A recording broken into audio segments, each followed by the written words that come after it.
Bonjour et bienvenue dans notre émission Glorieuse Destinée où nous traitons le sujet depuis plusieurs semaines de l'Église prophétique. Nous retrouverons aujourd'hui les pasteurs David Davo et Renato Bastos dans notre rubrique La parole est à vous qui vont nous parler de la dynamique de transformation. Puis dans la rubrique Ressourcez-vous, je vous présenterai le module L'organisation de campagne. Franck terminera avec un enseignement sur ce sujet, mais tout d'abord, la parole est à vous. Bonjour et bienvenue dans notre rubrique La parole est à vous. Nous avons la joie d'accueillir nos deux amis pasteurs, David Davo. Salut Franck, tu vas? Ouais, ça va bien toi? Ouais, on va bien. David et Renato Bastos. Bonjour Franck, comment ça va? Voilà David. les fidèles, les habitués de cette rubrique où nous allons continuer à vous parler de cette église qui est prophétique. Elle est un message, une lettre de Dieu pour cette génération et elle est un mouvement. Elle engendre de nombreux mouvements et nous allons voir tout particulièrement un mouvement de transformation. Le but, c'est ça le réveil, c'est que ça transforme la société. On est d'accord? Ouais, ça touche toutes les couches. Voilà. Et on s'attend à cela d'ailleurs. Dans Acte 4.32, il y a ce merveilleux verset que j'aimerais vous partager. La multitude de ceux qui avaient cru n'était qu'un cœur et qu'une âme. Nul ne disait que ses biens lui appartenaient en propre, mais tout était en commun. Et avec une grande puissance, les apôtres rendaient témoignage de la résurrection du Seigneur Jésus et une grande grâce reposait sur eux. Donc il y avait un impact dans la société. C'est ce qu'on veut vous dire. C'est-à-dire que pour qu'il y ait un impact dans la société, il faut que le réveil, d'abord, il vienne dans la chambre haute. Donc il faut des chambres hautes, des chambres, des églises, des temples, des lieux, des maisons où on cherche Dieu. Où il y a le feu. Et il faut en même temps que ça sorte de la chambre haute. Sinon, nous n'aurons pas de transformation du monde dans lequel nous sommes. Si on ne va pas vers les perdus, d'abord, là, premièrement, la mission, elle est à côté. Ouais. Et on peut changer aussi des choses incroyables. On a Philippe aussi. Philippe, il arrive, commence à prêcher. La Bible dit que la multitude se convertit et les gens viennent brûler. Tous ceux qui faisaient des arts, de la magie, ils viennent tout. Tu ne crois pas qu'il n'a pas changé l'atmosphère là? Là, on change l'atmosphère. Hein. Il y a un impact à tel point qu'il y avait aussi de l'opposition. Hein. C'était pas simple. Parce que transformer une société, on se heurte aussi à la corruption. Un monde marqué par la corruption, par le péché. Donc évidemment, il y a des personnes qui ne veulent pas changer, qui ne veulent pas de ce changement. Parce qu'ils sont dans une sorte de concombre, ils ne veulent pas s'en sortir. C'est ça. Ils sont déjà habitués, sont déjà dans ce format-là où ils ont été toute leur vie. Et quand on propose quelque chose, une métamorphose, un changement, c'est dur. Parce que pour eux, ça va heurter leur sensibilité à tout ce qu'elles ont vécu déjà et à tout ce qu'elles ont comme repère et comme direction. Il faut lire les actes et puis saisir la vision. La vision, être animé de cette vision d'une transformation, pas simplement d'un mouvement de l'esprit dans le temple. Il faut que ça sorte du temple comme Pierre quand il a prêché. Comme tu dis, lire les actes, finalement, c'est mettre les lunettes sur comment Dieu veut agir dans notre société. C'est ça, ouais. Parce que Dieu ne veut pas simplement agir en nous pour le salut d'une génération, mais il veut transformer, il veut que le pays où on est, il soit en paix. Voilà. Il ne veut pas simplement qu'on ait des réunions, je dirais, charismatiques, où ça bouge, ça danse, ça saute, ça se réjouit, c'est bien, il faut se réjouir dans la présence de Dieu. Mais en même temps, il faut qu'il y ait un impact dans la société, qu'il y ait ensuite une transformation. Ce qui veut dire qu'il faut payer le prix, il faut un peuple qui quitte la zone de confort, qui quitte la chambre haute. Je prends un exemple tout concret. Mon épouse fait partie des parents d'élèves. Et quand on a voulu mettre des films un peu bizarres, elle est arrivée avec son éthique chrétienne. Et en disant, attendez, vous voulez mettre ça? Mais dans ce film-là, il y a ça. Et vous pensez que nos enfants, ça ne va pas les toucher, les heurter, les sensibiliser sur des choses qui n'ont pas encore l'âge? Et du coup, il y avait une prof qui était catholique, qui dit, ah non, mais elle a raison. Et du coup, le film n'est jamais passé à l'école, en fait. Il y a un texte dans les Actes des Apôtres qui dit « Ces gens qui ont bouleversé le monde sont venus jusqu'à nous ». Donc il y a un bouleversement, il y a un étonnement dans la société, mais on voit que dans certains pays du monde, le travail de l'Église est tellement présent que la société se transforme dans toutes ses strates. Les strates sont nombreuses, c'est la famille. Premièrement, il faut qu'il y ait un changement dans les familles. Et c'est la base. Voilà, le monde religieux aussi connaît une transformation par l'Évangile, parce que l'Évangile amène la vérité. Il y a le monde des arts, du sport et de la culture aussi qui a besoin d'une transformation. Le monde des médias aussi. Aujourd'hui, avec les fake news, toutes les fausses informations qui circulent, et les médias qui sont malheureusement parfois politisés, il y a besoin aussi de journalistes qui soient intègres quant à l'annonce des dernières nouvelles. Exactement. Le monde de l'économie aussi. On a vu des cracks boursiers. D'ailleurs, Aujourd'hui, l'économie, c'est un pouvoir. c'est ça, c'est ça, c'est ça. Le pouvoir de l'argent, c'est Mammon. Ouais, Mammon. Là, on a besoin de chrétiens qui soient aussi derrière, dans le domaine des finances, pour une Mm. plus grande justice aussi. Le gouvernement, le monde politique, Bien sûr. et puis le monde des exclus, le monde aussi de tous ces gens qui sont les laissés pour compte. Mm. Nous voyons toutes ces manifestations avec des gens malheureux Et- qui ont besoin de Dieu. qui ont Et besoin finalement, du c'est Seigneur. là où on se dit que, Partout. Seigneur, donne-nous de transformer. Cette génération, Donne-nous notre donne-nous de génération. voir. Et tu parlais de prix à payer. Et je crois qu'un des prix à payer dans la chambre haute, ça va être de crier à Dieu, de s'humilier, de chercher sa face, de dire Seigneur, mais nous, on veut être prophétique, ouais. Mais dans ce cas-là, si on est de ceux qui parlons, de ceux, eh ben, donne-nous d'aller avec ta puissance et Faut y aller, donne-nous quoi. donne-nous d'y aller, quoi. D'ailleurs, on le voit dans Actes, tu sais, quand les apôtres reviennent, et là, ils ont pris des coups après avoir vu la guérison, et ils disent, Seigneur, donne-nous encore de parler de toi. Donne-nous. Et la Bible dit, à nouveau, ils sont remplis du L'église Saint-Esprit. prière. Mhm. Ouais. Une église de guerriers, de prière. Si on veut le réveil, si on veut que la société soit transformée. Alors quelqu'un m'a dit un jour, pasteur, le monde ne changera pas. C'est vrai que le monde est le monde, et le monde restera le monde en tant que tel. Ce monde corrompu par le péché, il demeure, puisqu'il y aura un jugement.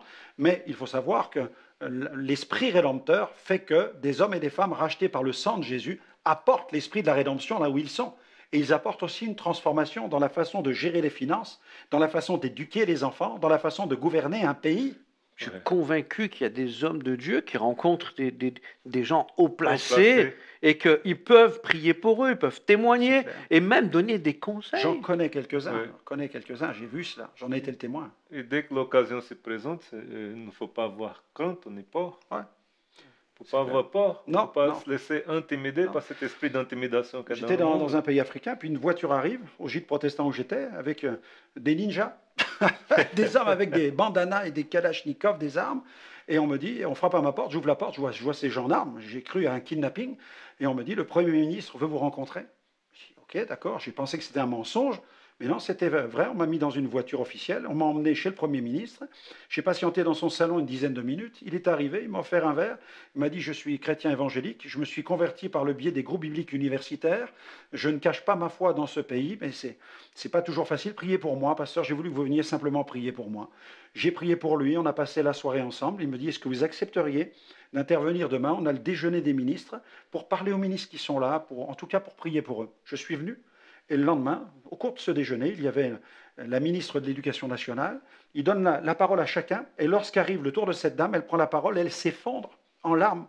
Elle était complètement bouleversée parce qu'elle commence à dire devant le Premier ministre, elle dit, Monsieur le Premier ministre, je ne sais plus où je vais, je ne sais plus à quoi je sers. Elle était en larmes. Et le Premier ministre, devant tous les autres ministres, il était embarrassé. Et tout à coup, il a jeté un coup d'œil dans ma direction. Il s'est accroché un peu à la branche, la dernière branche de l'arbre. Peut-être que le pasteur pourra m'aider. Et alors, moi, en un instant, j'ai prié, je dis, Seigneur, aide-moi. Et je me suis adressé à cette dame, je lui dis, Madame, peut-être que vous ne savez pas où vous allez, mais au moins, vous pouvez vous souvenir d'où vous venez. Parce que lorsqu'on sait d'où l'on vient, c'est plus facile de savoir où l'on va. Et tout à coup, ses yeux sont illuminés. Et je lui dis, vous savez, quand on plante un arbre, madame, on se souviendra jamais de celui qui l'a planté. Rarement, on se souviendra pas de celui qui l'a planté, mais on se souviendra de l'arbre. Ce qui est important, c'est que vous fassiez l'œuvre que Dieu vous demande de faire, et le reste, il appartiendra au Seigneur. C'était pour elle une parole de sagesse. Et le ministre m'a fait un clin d'œil, de dire merci, monsieur le pasteur. Et ensuite, nous avons prié pour les autorités de ce pays. C'est ça. Transformer une société, c'est aussi ça. Quoi. Ouais, c'est un impact impact concret, spirituel. mais concret. Priez pour votre maire, le maire de votre ville. Ah, oui. Priez pour la Pour le police. préfet, pour la police. Voilà, il faut le faire. Je sais qu'en Amérique latine, il y a cette culture de prier pour les autorités. Nous, on est un peu... Il y a la séparation de l'Église et de l'État qui fait que souvent, il y a le monde religieux et le reste du monde. Avec Dieu, il n'y a pas. Non. Dieu veut transformer tout le monde. Mais il veut les toucher. Ce qu'on voit dans cette séparation, c'est vraiment le doigt du malin qui a fait en sorte que ces choses qui devaient marcher ensemble pour l'accomplissement de la justice de Dieu, elles marchent chacun de son côté maintenant, et c'est plus difficile d'avoir une justice, une manifestation de justice, une manifestation d'une vraie justice de côté des autorités, parce qu'il manque l'onction. Mm. Si l'onction, elle descend sur les autorités, la justice de Dieu va se manifester, le pays va être transformé. Mais en plus, indépendamment de ce qui se donne ou pas à Christ, en fait. Les gens, c'est ça qu'ils ne comprennent pas. Regarde Daniel. Daniel, moi, il m'impressionne. C'est un prophète qui m'impressionne. Lui, il a vécu combien de rois? C'est ça. Et à chaque fois, lui, il était à la première place et il conseillait, donnait des orientations. Oui, il était le prophète qui apportait. Et on le voit dans votre Bible, regardez tous ces prophètes qui à chaque fois s'adressent au roi, lui apportent une parole de sagesse, une inspiration. Voilà, Liliana va vous parler dans quelques instants de ce livre, l'organisation de campagne, ce module. On l'a utilisé dans bien des pays du monde pour organiser nos campagnes d'évangélisation et on l'utilise encore. Et de cette manière, eh bien, des campagnes se mettent en place. On rencontre le maire, on rencontre les autorités. On a prié pour de nombreux ministres. On a eu des portes ouvertes dans bien des villes. On a été reconnus, invités d'honneur, personnalités officielles dans certaines villes d'Amérique latine, parce qu'on croit qu'on est en bénédiction. Soyez-le aussi là où vous êtes. Amen. Et puis, je laisse la place maintenant à Liliana pour sa rubrique. Ressourcez-vous. Merci à vous d'être venu pour donner votre conseil sur ce point important d'une église qui apporte un mouvement de transformation. Dans une mission d'évangélisation, chacun a sa part à effectuer. Le pasteur, les intercesseurs, les conseillers, les témoins. Le terrain doit être scruté, il doit être préparé et ensemencé. Vous désirez en savoir plus? Alors n'hésitez plus. Commandez ce module, l'organisation de campagne, sur notre site internet www.gospelvision-international.com et je laisse la place à Franck. Et oui, cette église prophétique produit un impact, elle entraîne un impact, elle apporte une véritable transformation, elle produit un mouvement de transformation parce qu'elle colle à l'époque dans laquelle elle se trouve. Et au fil des siècles, quelles qu'étaient les tensions qu'elle traversait, l'Église a toujours œuvré parce que son œuvre s'inscrit dans le contexte où elle évolue. Dieu donne la puissance du Saint-Esprit pour tous les siècles, pour tous les temps. Le Saint-Esprit nous est accordé même pour ce temps-là, pour cette époque que nous connaissons aujourd'hui. Nous pouvons compter sur l'assistance surnaturelle du Saint-Esprit. Il produit un mouvement de transformation. D'ailleurs, quand je regarde ma Bible avec les Actes des Apôtres, je constate que cette transformation se produit par la prophétie de Jésus. Vous recevrez, Acte 1, verset 8, vous recevrez une puissance, celle du Saint-Esprit, survenant sur vous. Vous serez mes témoins à Jérusalem, dans la Judée, dans la Samarie, jusqu'aux extrémités de la terre. Jésus annonce la transformation. Il annonce déjà, il prophétise déjà l'impact de l'Évangile dans toutes les régions du globe, jusqu'aux extrémités de la terre. Ce qui veut dire que même ici, en Europe, en France, dans cette Europe de l'Ouest, l'Évangile va produire un impact parce que Jésus l'a annoncé, Jésus l'a prophétisé. Et il nous donne le carburant pour accomplir cette œuvre. Dès le chapitre 2 des Actes des Apôtres, tous les disciples sont dans la chambre haute parce que Jésus leur a demandé de ne rien faire. Il leur a simplement demandé de rester là où ils sont, de chercher sa face parce qu'ils vont vivre une expérience. Ils ne savent pas encore quelle sera la forme, de quelle manière cette expérience va se concrétiser. Mais Jésus leur dit de rester parce qu'ils vont recevoir la promesse du Père. Et alors qu'ils sont dans la chambre haute, tout à coup, le phénomène se produit avec ce vent. Tout d'abord, il y a ce bruit, un vent impétueux, cette manifestation de la présence tangible de Dieu avec ces flammes de feu, le vent qui s'engouffre dans ce foyer, ces flammes qui se répandent comme des langues de feu, et tout à coup, le phénomène surnaturel qui se produit, où les 120 qui sont rassemblés de façon collective expérimentent le baptême dans le Saint-Esprit. Et alors Pierre va prêcher et il va prophétiser, il va déclarer ce que les prophéties annonçaient, la prophétie de Joël. Il va expliquer quelle est la nature de ce phénomène qui se produit à Jérusalem. Et il va inviter ses auditeurs à revenir à Dieu. Il va les appeler à la repentance, à se tourner vers Dieu, être baptisés d'eau. Et il va continuer à prophétiser en leur disant que la promesse qu'ils voient, dont ils sont les témoins, elle est aussi pour eux, acte 2:39, car la promesse est pour vous, pour vos enfants, pour tous ceux qui sont au loin. Là encore, il est question de la puissance transformatrice de l'Évangile, grâce au ministère du Saint-Esprit, et pour tous ceux qui sont au loin, en aussi grand nombre que le Seigneur notre Dieu les appellera. Là, on a la prophétie de l'apôtre Pierre. Nous avons là une dimension prophétique. Et par beaucoup d'autres paroles, il rendait témoignage, les exhortait en disant « Sauvez-vous de cette génération perverse ».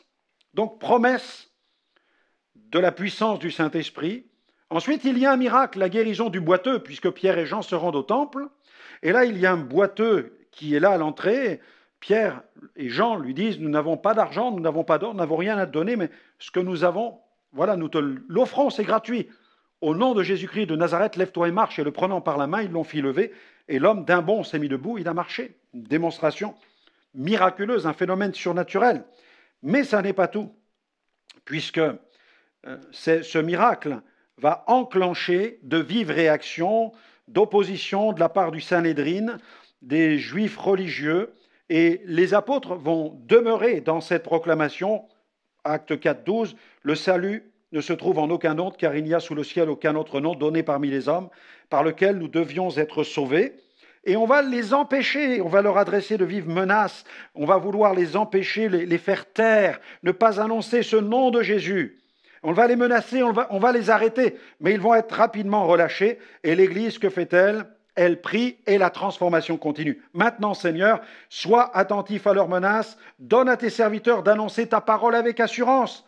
Étends ta main pour qu'il se produise des guérisons, des signes et des prodiges par le nom de ton saint serviteur Jésus. Quand ils eurent prié, le lieu où ils étaient assemblés trembla, ils furent tous remplis du Saint-Esprit et ils annonçaient la parole avec assurance. Verset 32 du chapitre 4, la multitude de ceux qui avaient cru n'était qu'un cœur et qu'une âme. Nul ne disait que ses biens lui appartenaient en propre, mais tout était en commun entre eux. Et avec une grande puissance, les apôtres rendaient témoignage de la résurrection du Seigneur Jésus. En effet, puisqu'il y avait des miracles, ils témoignaient de la résurrection de Jésus. Les miracles sont là pour dire que Jésus est vivant, que Jésus est ressuscité. Quelle puissance extraordinaire!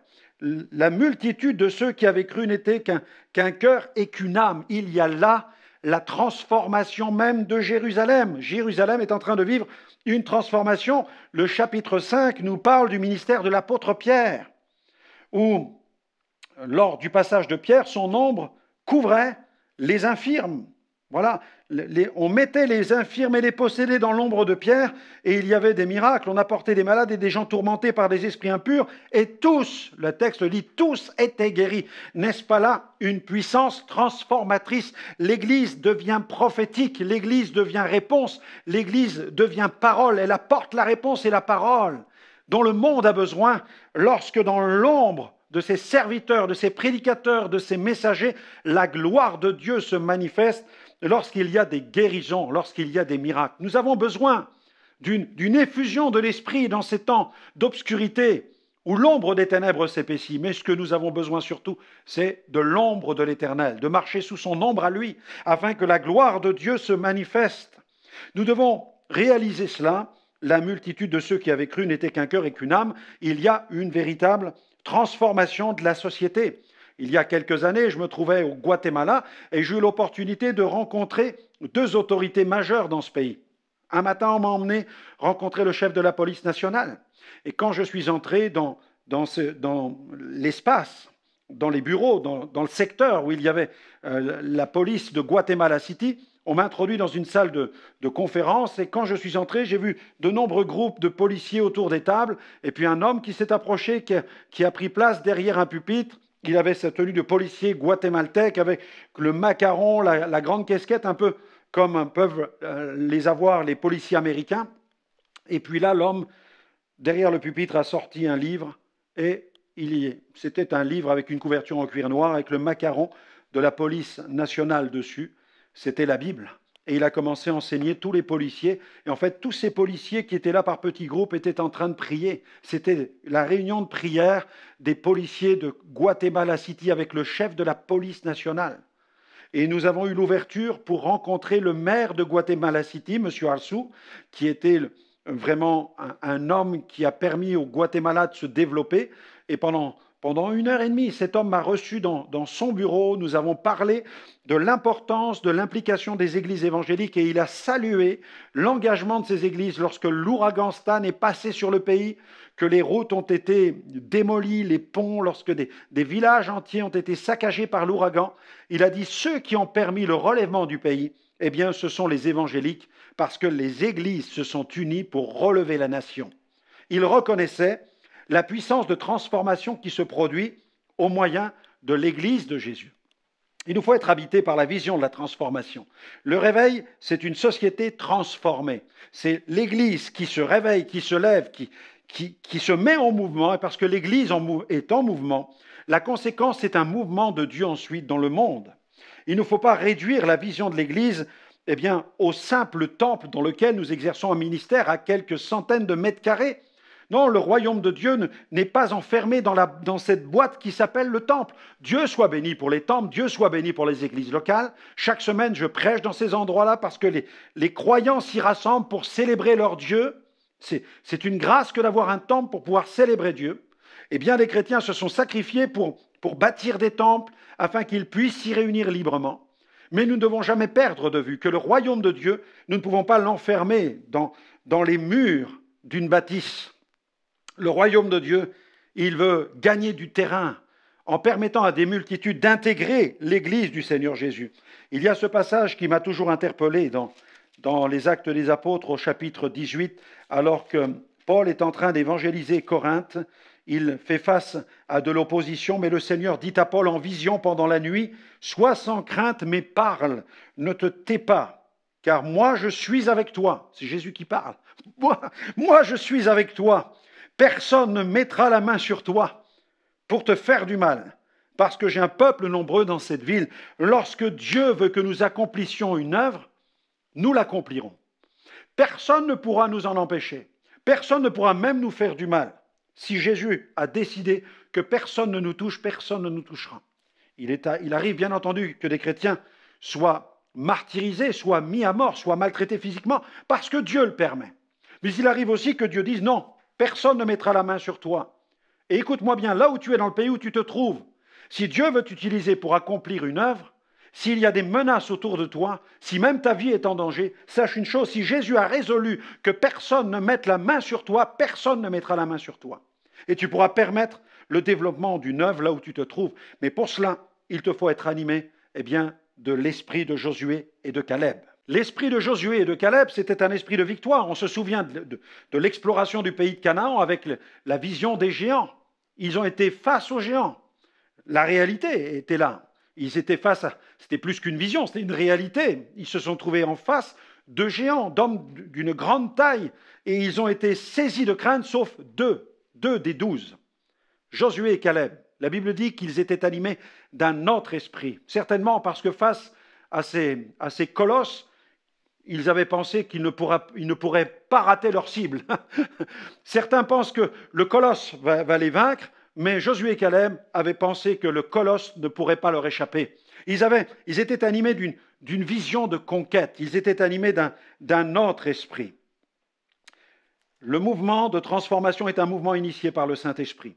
Et le Saint-Esprit ne peut mettre en mouvement que des hommes qui sont remplis du Saint-Esprit. Le Saint-Esprit ne peut mettre en mouvement que des hommes et des femmes qui sont remplis du Saint-Esprit. Soyons remplis du Saint-Esprit pour accomplir l'œuvre de Dieu. Parce que la mesure de puissance, c'est ce que disait Wigglesworth, il disait la mesure de la puissance est proportionnelle à notre niveau de sainteté. Et lorsqu'on parle de gloire de Dieu, parce qu'on veut voir la gloire de Dieu dans le pays, quand on parle de gloire de Dieu, on parle, oui, de puissance, on parle de présence, la présence de Dieu premièrement, la présence de Dieu apporte la puissance. Mais Dieu n'est pas seulement puissant, il est saint. Donc, quand on parle de la gloire de Dieu, on parle de présence, on parle de puissance et on parle de sainteté. Et il nous faut reconsidérer plus que jamais la sainteté. La sainteté, elle se vérifie au sein d'un peuple qui est consacré, au sein d'un peuple qui accepte de payer le prix, au sein d'un peuple qui est gagné par la passion des âmes. Non, la sainteté n'est pas le légalisme, non. On peut s'enfermer dans une pseudo-sainteté et rester bien assis sur sa chaise et ne jamais parler de Jésus autour de toi. Être saint autour de soi. Être saint, c'est marcher comme Jésus a marché. Un peuple consacré, un peuple qui paye le prix, un peuple qui a la passion des âmes, un peuple prêt à quitter sa zone de confort, mais aussi un peuple fondé dans les Écritures, un peuple qui annonce la parole de Dieu, un peuple d'intercesseurs, de guerriers, de combattants dans la prière. Pas de pleureuses, pas de pleureurs, mais vraiment des combattants. On veut arracher les âmes à la mort.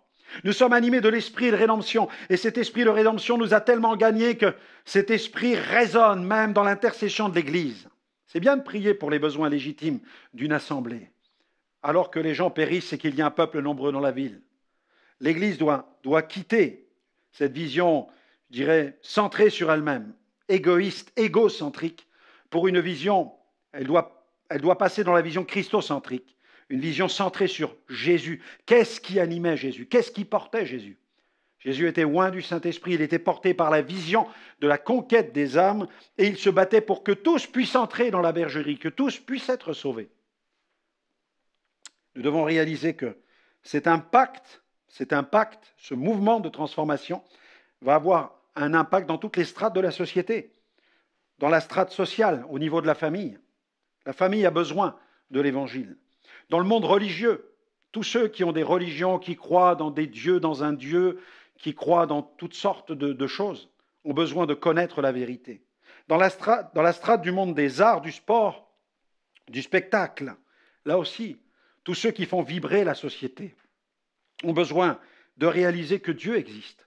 Dans la strate des médias, le monde du journalisme, de la télévision, de l'Internet, ont besoin de savoir qui est la vérité pour diffuser la vérité. Parce que notre société est souvent prise en otage par de la fausse information et par des fake news. Nous avons besoin, dans le monde de l'économie, aussi d'une véritable transformation de la société. Il y a tellement de corruption, tellement de dépenses, de gaspillage et de pauvreté dans la société. L'Évangile apporte une transformation.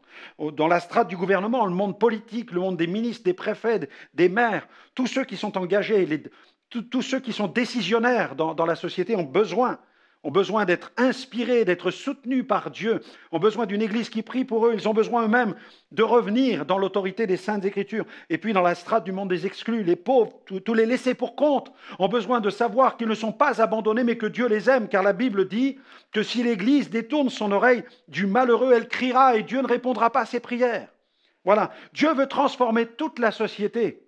Et l'église prophétique est celle qui génère dans le monde aujourd'hui le plus puissant des mouvements de transformation.